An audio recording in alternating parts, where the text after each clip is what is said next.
Praise the lord అండి. తిమోతికి వ్రాసిన 2వ పత్రిక 2వ అధ్యాయము 13వ వచనం. మనం నమ్మదగిన వారమైనను ఆయన నమ్మదగిన వాడుగా ఉండును.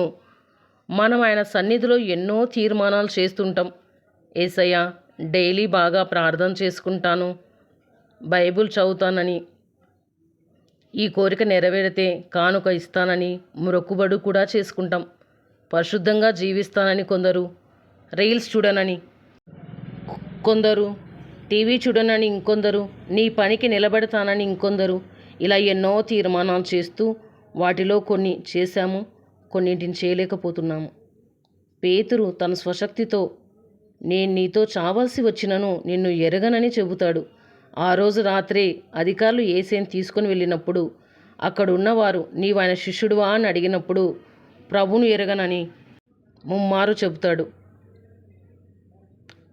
మాట నిలబెట్టుకోలేకపోయాడు. మనం కొన్ని పరిస్థితుల్లో విశ్వాసాన్ని ఉంచలేకపోయినప్పటికీ కృపా కనికరంతో మన జీవితాల్లో దేవుడు కార్యాలు చేశాడు.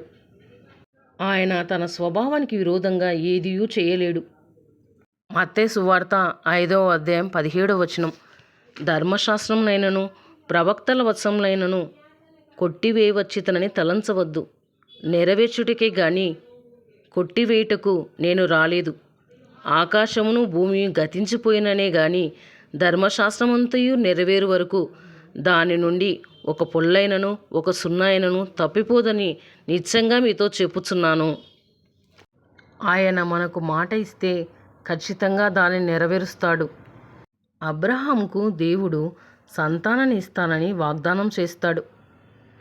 ఆలస్యం అవుతుండగా శారమ్మ మాట విని అబ్రహాము హగర్ను పెళ్లి చేసుకొని ఇష్మాయిల్ను కంటాడు.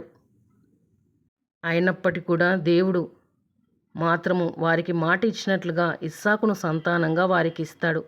ఈ వాక్యాన్ని వింటున్న మీ జీవితాలలో కూడా ప్రభు మీకు ఏ మాట అయినా ఇచ్చి ఉంటే ఖచ్చితంగా దాన్ని నెరవేరుస్తాడు. ఎందుకంటే ఆయన నమ్మదగిన దేవుడు. ఈ వాక్యం మిమ్మల్ని బలపరిచి ఉంటే కామెంట్ బాక్స్లో కామెంట్ పెట్టండి, లైక్ చేయండి, షేర్ చేయండి, సబ్స్క్రైబ్ చేయండి. God bless you all.